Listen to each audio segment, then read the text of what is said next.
मस्जिद में ना बैतुल्लाह की दीवार के साया में नमाज इश्क से अदा होती है तलवार की साया में। सूरज उल्टे पाँव पलटे चाँद इशारा से हो जा पार। सूरज उल्टे पाँव पलटे चाँद इशारा से हो जा पार। अंधे नजरी देख लो रसूलुल्लाह कुदरत की जरा बोलो सुभान। লেখা আছে কোরআনে, বলেছে রহমানে, বিশ্বাস করে মুসলমান। 26তম পারা সূরাতুল আল হুজুরাত সূরা নম্বর 49 আয়াত নম্বর 12, সূরা রুকু 1 আয়াত রুকু 1 পারা রুকু 13, পৃষ্ঠা নম্বর 719 পৃষ্ঠা, বাম দিকের সাইডে 6 নম্বর মঞ্জিল, মঞ্জিল নম্বর 6 বাম দিকের সাইডে পৃষ্ঠার মধ্যে ধারের মধ্যে 5 নম্বর থেকে 5 নম্বর লাইনে আল্লাহ পাক রব্বুল আলামিন বলছেন ওলা ইয়াক্তাবাদকুম বাদান। সাধারণত মানুষ বাবজি, তাই না বাবা, আমরা সাধারণ মানুষ, আমরা কিছু জানি না, অবশ্যই জানি না, এবং কি সেগুলো জানার প্রতি আমলও করি না।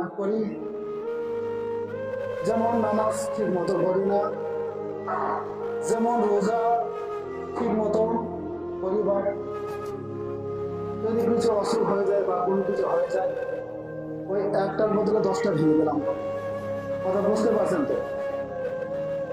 বিভিন্ন জিনিস আমরা সাধারণত মানুষের মেলা রকমের করে থাকি, ওগুলো আমরা না জানি, আর সেগুলো তো আমরা জানার চেষ্টা করি না। আমরা সাধারণত মানুষ আর একটু এগিয়ে আসি কোরআন শরীফ, সকল ব্যক্তি জানি না কোরআন শরীফ পড়তে।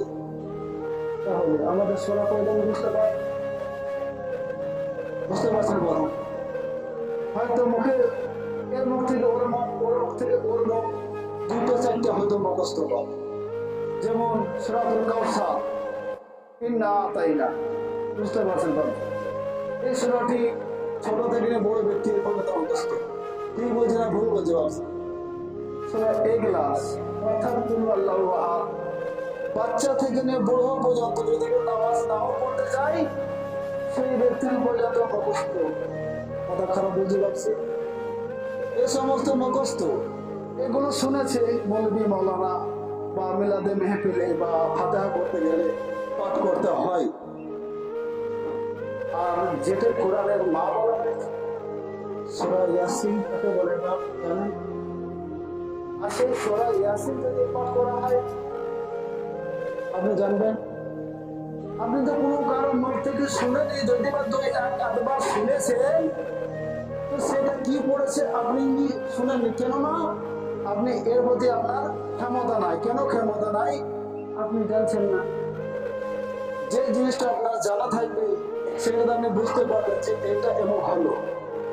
আর আপনার যদি না তাই না আর সূরাতুল ইখলাস অর্থাৎ কুল আল্লাহু আহাদ এটি মুখস্থ থাকবে ভাবছি, তাহলে যদি বলা হয় আলিম সম্প্রদায়ের জন্য বলছে যে বুখারী শরীফের হাদিস, আলিম কাকে বলে আর মসজিদের ইমামতের জন্য কি শর্ত?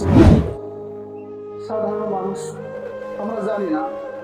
অনেক জায়গায় দেখা যায় ভালো আলিম খোঁজে, শিক্ষিত আলিম, যে সেই আলিমের দ্বারা থেকে নামাজের খরচ কয়টি, জুমার নামাজ পড়তে এসছি, জুমার নামাজের নিয়ত কি বা জানেন? জুমার নামাজে পড়লাম, জুমার নামাজের নিয়ত জানলাম না, তাই না? আমরা মানুষ মারা যাচ্ছে, জানাজা পড়তে যাচ্ছে, আগামাকে তাড়াহুড়ো করছি, মুখস্থ আছে ভাবছি জানাজা নিয়ে, এগুলো শেখার সময় টাইম আছে বাপ আছে। এই হচ্ছে আমরা মুসলমান। কথা খারাপ করছে মানুষ। অনেক মানুষ বাবাজিদেরকে হয়তো মনে একটুই লাগতে পারে, সামাই নেকেরা যে সমস্ত কথা বলছি সে সমস্ত কথা থেকে দলিল ভিত্তিতে কথা বলছি।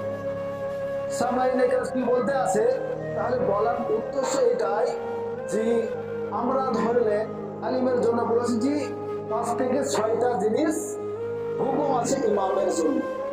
প্রথম নম্বর হলো কোরআন শুদ্ধ, কোরআন শরীফ তেলাওয়াতে কোরআন শুদ্ধ সহি বাক্য।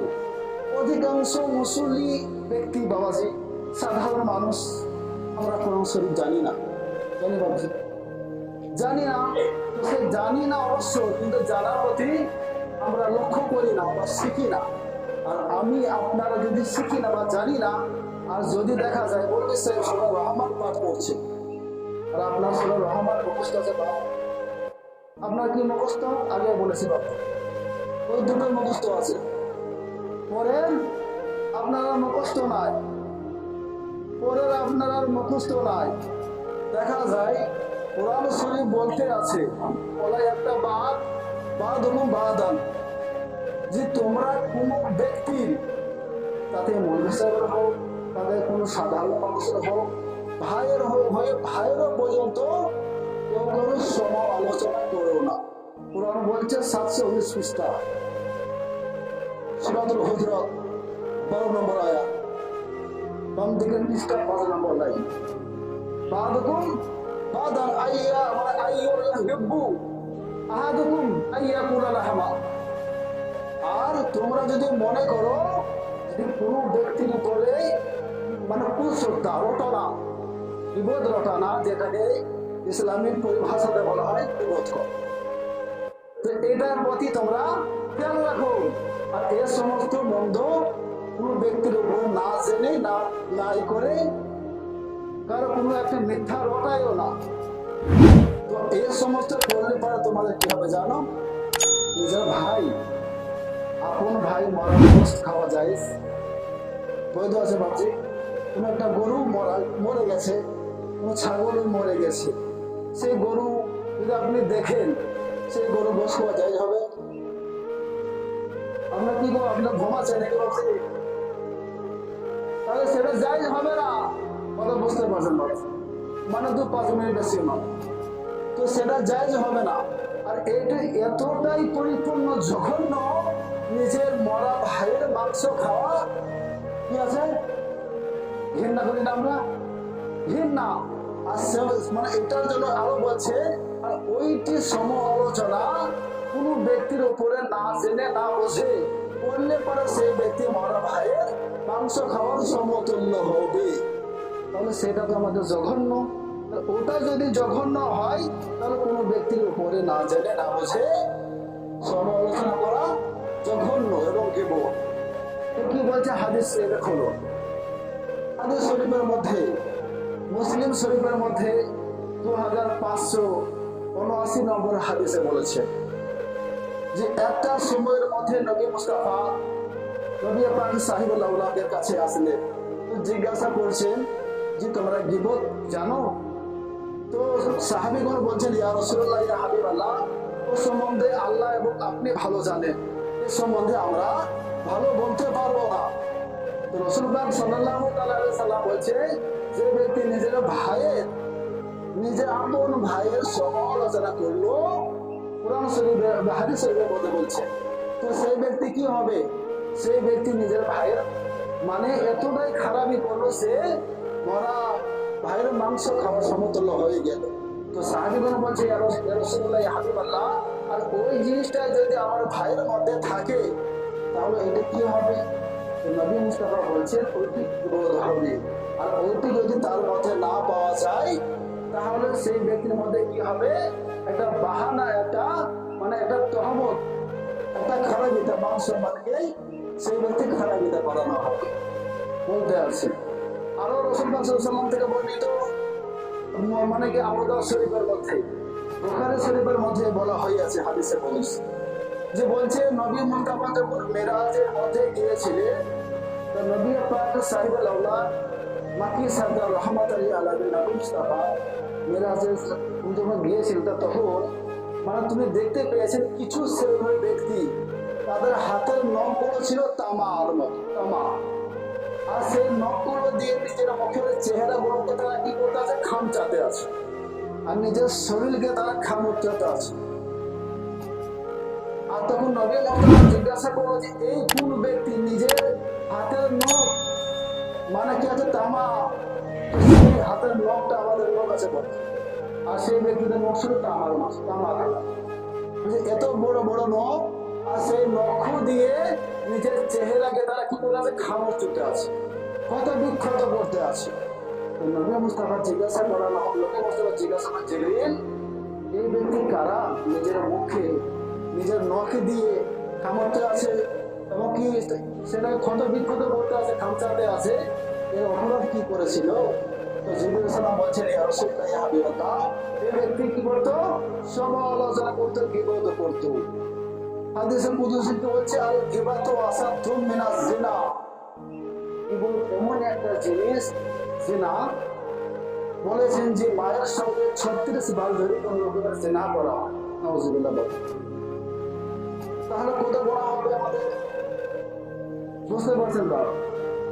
আর তার চাইতে এত জঘন্য নিকৃষ্ট জিনিস, আর জিনার চাইতে জঘন্যতম খারাপ, জঘন্য। আল গীবাতু আসাদুম মিনাজ জিনা, মানে গীবত এমন একটা জঘন্যতম জিনিস, অপরাধ, সেটি হলো মানে জিনার চাইতে নিকৃষ্ট, জিনার চাইতে মানে জঘন্যতম খারাপ আছে। তাহলে আমরা এই সমস্ত জিনিস যদি করি, নামাজ পড়বো, নামাজের নেকি পাবো, বাপ রোজা রাখবো কষ্ট করে, 1 মাস সিয়াম সাধনা করবো, সেই সিয়াম সাধনা নেকি বাবা বাপি আশায় বসে আছে, জমার দিনে নামাজ পড়তেছি, বা আমরা যদি ঘুমিয়ে যদি টাইম পার করে দিই, নামাজ পড়ে আবার লিখে বাবা বাপি। নামাজের জন্য কি নিজের পবিত্রতা কি ভাব, মানুষ তো ঘুমিয়ে গেলে তো সে ব্যক্তি উঠে থাকতে পারে, যদি মানুষ যদি ঘুমিয়ে গেল সে ব্যক্তি অজ্ঞান হয়ে গেল, অজ্ঞান মানে সে ব্যক্তি নাপাক হয়ে গেল, তাই না বা সমস্ত দেহ রকমের অজ্ঞান অসার হয়ে যায়। তাহলে আমাদের প্রত্যেকটা জিনিসকে আমাদের কি করতে হবে, সূক্ষ্মভাবে নিজেকে বিবেচনা করতে হবে যে আমরা এই জিনিসটা করছি বা করব, যে আমরা এই জিনিসের প্রতি আমল করছি বা করব। পাক্কা আমাদের নামাজি, কোরআন বলছে যে ইন্নাস সালাতা তানহা আনিল ফাহশাই ওয়াল মুনকার, নিশ্চয়ই নামাজি হাওয়াই খারাপিতা মন্দ খারাপ থেকে নামাজি ব্যক্তিকে আল্লাহ তাআলা তাকে হেফাজত করে। নামাজ পড়ছি ভাবছি, অন্তর আমার মন চাইছে নামাজ ভালো লাগছে, সাজদা করছি, সাজদাতে কি বলতে হয়, সেই সাজদার সময় আমার মনটা কোন দিকে ছিল। যে ব্যক্তি নামাজি হবে সেই ব্যক্তিটা সারাদিন 2 রাকাত ফজর নামাজ থেকে নিয়ে জোহর পর্যন্ত তার চিন্তা হবে না, এটা খারাপ হয়েছে। এই সমস্ত জিনিস দেখে কি হবে, প্রত্যেকটা মানুষকে তার যে ব্যক্তি পরিপূর্ণ সত্যিবাদী ইমানদার, যে ব্যক্তি নামাজি হবে, তার মনটা ওইটাই চাইবে যে আমি রুকুর সময় আমার পাটা পেতে সাজদা করেছি, সাজদার সময় আমার পাটা কোন দিকে ছিল, বা 10টা আঙুল। এই অবস্থা ভাবছি আমাদের সদা সর্বদাই চিন্তা থাকবে। আর এর সম্বন্ধে যদি কোন রকমের চিন্তা ধারণা না থাকে, তাহলে যেমনকার অবস্থা সেরকম হবে।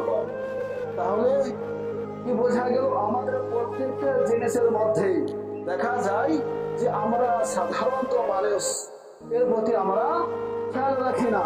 কোরআন যেটা বলছে সে কোরআনের প্রতি আমরা কোন রকমের খেয়াল রাখি না, আর কোরআনে যেটা বলেনি সেগুলোর প্রতি আমরা বেশি বিশ্বাস করি। কথা ঠিক বলছে না খারাপ বলছে? বলছি কোরআন যেটা বলেছে সেটার প্রতি আমরা বিশ্বাস করি না। যেমন বলা হয় যে আল উলামা ওয়ারাসাতুল আম্বিয়া, আলিম কাকে বলে? বা যে ব্যক্তি জাননেওয়ালা, যে ব্যক্তি জাননেওয়ালা সে ব্যক্তিকে বলা হয় আলিমের দ্বীন। আলিমের দ্বীনের জন্য বলেছে যে ব্যক্তি জানে সেই ব্যক্তিকে আলিমের দ্বীন বলা। আলিমের দ্বীন হচ্ছে নবীর ওয়ারিস। তার ওয়ারিস বাপ, আপনার ছেলের ওয়ারিস কে? আপনারা। আমাদের বেটা বেটির ওয়ারিস কে? বাপ মা, তাই না? বাপ। আর যত দুনিয়াতে আলিম সম্প্রদায় আছে সমস্ত আলিমের সম্প্রদায় ওয়ারিস কে? রাসূলুল্লাহ। জোরে বলো সুবহানাল্লাহ। সাধারণ মানুষ বাপ নবী মুস্তাফা।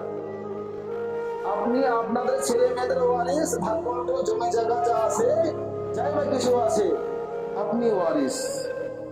আর সমস্ত দুনিয়াতে যত আলিমে দিন আছে, মুহাদ্দিস মাওলানা আলিমে দিন, আর তাদের ওয়ারিসকে নবী রহমত লিল আলামিন নামে হাদিসে মানে আহকামে শরিয়াতে বলেছে, যদি কোনো ব্যক্তি যদি কোনো মাওলানার হাতে হাত দিয়ে মুসাফা করে, তো স্বয়ং রাসূলের হাতে মুসাফা করা হয়। আহকামে শরিয়াত বাহারে শরিয়াতের মধ্যে আছে। আরো বলেছেন, যদি কোনো ব্যক্তি আলিমের কাছে বসে বা কিছু রকম যদি কোনো কথা আলোচনা করে, তাহলে সে যতক্ষণ পর্যন্ত বসে থাকবে ততক্ষণ পর্যন্ত সেই ব্যক্তি তখন নামাজের ইবাদত করবে, তখন নামাজের নেকির সমতুল্য পাবে। আমরা করি ভাবছি সমস্ত আমাদের ভক্তি মহব্বত ভালোবাসা যদি না থাকে, বা এক কথা কি হলো, আলিম সম্প্রদায় যেমন বলেছি আগে, যে আলিম সম্প্রদায়ের প্রতি যদি কোনো কুটুম্ব কথা মনে হয়, অন্তরে যদি আপনার মনে থাকে, আপনি নেই নামাজ পড়তে আসবেন আর আপনার অন্তর একরকম কথা বলবে, সেই নামাজ পড়লে নামাজ আপনার হবে বা সাধারণত মানুষ করবে। অন্তরকে সাজাতে আল্লাহকে জিক্রিল্লাহ তাতমাইন্নুল কুলুব, কুরআন শরীফের মধ্যে একটা লোক সূরাতুর রাত আয়াত নম্বর 55 মধ্যে বলেছে, মনে যদি যে মনটাকে যদি শান্তি করতে চাও তাহলে আল্লাহর জিকির করো। তাহলে মনটাকে শান্তি কখন করব? আমার মন যদি শান্তি না থাকে তাহলে আল্লাহর জিকির করবো লাভ হবে? মনটাকে শান্তি করবো কখন? ভাবছে সময় বিরাদার ভাবছে সময় লেগেরা এই সমস্ত জিনিস যেগুলো আছে সাধারণত মানুষ আমরা এর প্রতি জানি না, বা এর প্রতি আমরা কোনো রকমের জানার ইচ্ছাও বোধ করি না। যেমন তো ধরে নেন, যে কথা আগে বললাম যে আমরা তো কোনো জায়গাতে এখন লেখাপড়া তো করে এসেছি, ভাবছি নিশ্চয়ই সেখানে লেখাপড়া করে আমরা সেখানে সার্টিফিকেট প্রাপ্ত হয়েছি। 14 বছর পড়াশোনা করে সার্টিফিকেট নিয়ে মাথায় পাল্টে দিয়েছে ভাবছে সময়, এমনি দেয়নি। আর এমনি সেই জায়গাতে আমরা থাকি ভাবছে সময় নেই কেন। যদি কোনো কোনো ব্যক্তি, আপনাদেরকে এটাও বলছি, যদি কোনো ব্যক্তিকে কোনো যদি হাদিস হোক বা কোরআন শরীফের সূরা হোক, যে কোনো জিনিস যদি আপনারা জানেন, কোনো অসুবিধা নাই, তো আপনাদের মনে যদি কোনো কারণ কিন্তু জাগে যে এই সূরাটি এই আয়াতে এই রুকুতে এত পৃষ্ঠাতে এত লাইনে আপনি এই সূরাটি এমন সময়ে পড়েছিলেন, পেশাতে হোক, ফজরে হোক, মাগরিবে হোক, তো এই জিনিসটা আপনি একটু দেখে নিলেন, এটা এমন আছে, এটা আপনি অন্যটি পড়েছেন। কথা ঠিক না? বলছে না খারাপ হতে পারছে? এই সমস্ত দেখে আমি এটাও বলে রাখবো আমার আদার ভাবছি, এ কোনো অসুবিধা নাই, কোনো রকমের কোনো কিছু নেই। আর অন্য যদি না জেনে না মন্দ রকমের খারাপ এটা করলে পারে বা এ আমার আপনার কিন্তু আমার মনে হবে না যে সমস্ত রকমের সমালোচনা করবেন এখানে ওখানে, যে কোনো মানুষের জন্য হোক না কেন বা মন্দির সাহেবের জন্য হোক না কেন, কি করছে বা কোনো কিছু এর সম্বন্ধে আরো আগে আমি বলেছিলাম ভাবছি সবাই নেকেরা। কিন্তু আমরা আপনাদেরকে বলে দিচ্ছি যে আপনারা যদি কোনো ব্যক্তি জানেন, একবার বললাম আবার দ্বিতীয়বার বলছি, যদি আপনাদের কোনো জানা থাকে তো আপনারা যে কোনো সময়ের মধ্যে আসতে পারেন, কোনো অসুবিধা নেই। যে কোনো সূরাতে যে কোনো জিনিসের মধ্যে যদি আপনাদের ত্রুটি লাগে, আপনাদের মনে ক্ষোভ লাগে, মনের মধ্যে যদি কিন্তু জাগে, তো আপনার আসতে পারে বেরাদার সামাইনে কেরাম। কিন্তু অযথা কোনো রকমের কোনো কথা এখানে ওখানে দোকানে মাকানে এখানে ও জায়গার মধ্যে কোনো রকমের রটাবেন না বেরাদার। বা যে সামাইনে কেরাম অন্তর থেকে মনকে দিলকে সাফ করবেন। মন অন্তর যদি দিল যদি আলিমের প্রতি যদি বিশ্বাস না থাকে, বা আমার কথা নয়, বিশ্ব নবী মুস্তাফা কালী কামলেওয়ালা মুহাম্মদ রাসূলের কথা বলেছে, যে ব্যক্তি আলিমের প্রতি মানে ভালোবাসা রাখলো সেই ব্যক্তি আমাকে ভালোবাসলো। আর যে ব্যক্তি আলিমকে একটা অবাক কথা বললো, কোনো আলিমের মধ্যে কোনো মরিন সেই যদি কোনো একটা খারাপের চোখে দেখলো, তো সেই ব্যক্তি বলছে যে আমার রসুলকে খারাপের চোখে দেখলো। নামাজ পড়লাম ভাবছি, আর সারা বছর নামাজ পড়লাম, সমস্ত কিছু করলাম, তারপরে এইরকম যদি আমাদের আলিম সম্প্রদায়ের মধ্যে যদি কুটুম্ব হয়ে থাকে, নামাজ পড়বে ভাবছি, তখন ফুটো হয়ে যাবে, রোজা রাখবেন, সমস্ত কিছু হবে ব্রাদার, এ সমস্ত কোনো কিছু ভালো হবে না। এক কথায় মনটাকে সচ্ছল রাখতে হবে, পরিষ্কার রাখতে হবে, সমস্ত কোনো কিছু দিয়ে আমাদেরকে রাখতে হবে ব্রাদার সবাই নেকেরাম। এই সমস্ত কথাদের মধ্যে যদি কোনো ভাবছি, যদি কোনো ভাই, যদি কোনো ব্যক্তি কারো মনের মধ্যে, অন্তরের মধ্যে, দিলের মধ্যে যদি কোনো প্রকারের আঘাত বা ত্রুটি মনে করেন, তো নিজের হস্তে আল্লাহর হস্তে ক্ষমা করবেন। আল্লাহ পাক রব্বুল আলামিন আমাদেরকে যে সমস্ত জিনিসের হাদিস কোরআনের মধ্যে যে সমস্ত জিনিসগুলো আলাপ আলোচনা করলাম বেরাদার ভাবছি। আর একটা কথা বলি ভাবছি যে জুমার দিন দেখি যে আমিন আমিন পাঠ করছে, অনেক ব্যক্তি দেখা যায় যে মানে জ্বরে আমিন পাঠ করছে বেরাদার। কোরআন শরীফের মধ্যে সূরাতুল আরাফ 9 পারা 204 নম্বর আয়াতে বলেছেন যা কুলিয়াল কোরআন ফাসতামিলাহু ওয়ানসিতু লাআল্লাকুম তুরহামুন। যখন কোরআন শরীফ তেলাওয়াত করা হবে তোমরা কি করো? তোমরা মুখের জবানটা বন্ধ রাখো আর কানকে লাগিয়ে তোমার থাকবে। যখন মৌলানা যখন ইমাম যখন কিরাত করতে আরম্ভ করবে তোমরা মুখের জবানকে কি করে বন্ধ রাখো আর কানকে তোমরা মানে কি কান লাগিয়ে সেটা শ্রবণ করো। আর তোমার আমিন ফারিস্তার সঙ্গে তোমার মিলাবে না। ফারিস্তা যেমন আমিন বলে তোমরা সে আমিনকে তোমাদের অন্তর থেকে আমিন বলবে।